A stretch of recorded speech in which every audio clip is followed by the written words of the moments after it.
ಶ್ರೀ ಗುರುಭ್ಯೋ ನಮಃ. ನಮ್ಮ ಮಕ್ಕಳಿಗೆ ನಾವು ಶ್ಲೋಕವನ್ನ ಅಭ್ಯಾಸ ಮಾಡಿಸ್ಲೇಬೇಕು. ಅಯ್ಯೋ ಶ್ಲೋಕನ ಅದನ್ನ ಒಂದು ಕಡೆ ಕುತ್ಕೊಂಡು ಹೇಳೋದು ಅಂತಂದ್ರೆ ಬೋರಿಂಗ್ ಅಂತ ಮಕ್ಕಳೇನಾದ್ರೂ ಹೇಳಿದ್ರೆ ಇನ್ನು ಮುಂದೆ ಈ ಉತ್ತರವನ್ನ ನೀವು ಕೊಡಬೇಕು. ನಮ್ಮ ಬ್ರೈನಲ್ಲಿ ಹೈಪೋಥಲಾಮಸ್ ಅಂತ ಒಂದು ಚಿಕ್ಕ ಗ್ಲ್ಯಾಂಡ್ ಇದೆ.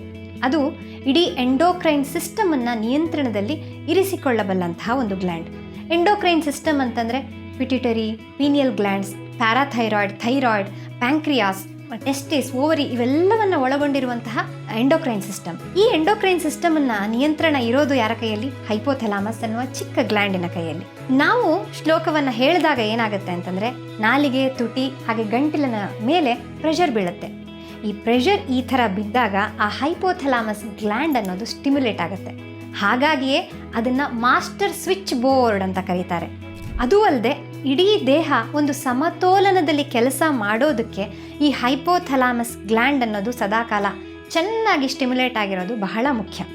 ಇದು ರೋಗ ನಿರೋಧಕ ಶಕ್ತಿಯನ್ನು ಕೂಡ ಹೆಚ್ಚು ಮಾಡುತ್ತೆ. ವಿದೇಶದ ವಿಶ್ವವಿದ್ಯಾನಿಲಯಗಳಲ್ಲಿ ಈ ಬಗ್ಗೆ ರಿಸರ್ಚ್ ಆಗುತ್ತೆ. ಆದರೆ ನಮ್ಮಲ್ಲಿ ನಮ್ಮ ಋಷಿ ಮುನಿಗಳು, ನಮ್ಮ ಸನಾತನ ಪರಂಪರೆ ಅನ್ನೋದು ಬಹಳ ಹಿಂದೆಯೇ ಇದನ್ನೆಲ್ಲವನ್ನ ಕೊಟ್ಟು ಬಿಟ್ಟಿದೆ. ನಾವು ಮಾಡಬೇಕಾಗಿರೋ ಕೆಲಸ ಏನು ಅಂತಂದರೆ ಅದನ್ನು ಅನುಸರಣೆ ಮಾಡ್ತಾ ಹೋಗೋದಷ್ಟೇ. ಇನ್ನು ಮುಂದೆ ನಮ್ಮ ಮನೆಗಳಲ್ಲಿ ನಮ್ಮ ಮಕ್ಕಳು ಶ್ಲೋಕವನ್ನು ನಿರಂತರವಾಗಿ ಹೇಳೋ ಹಾಗೆ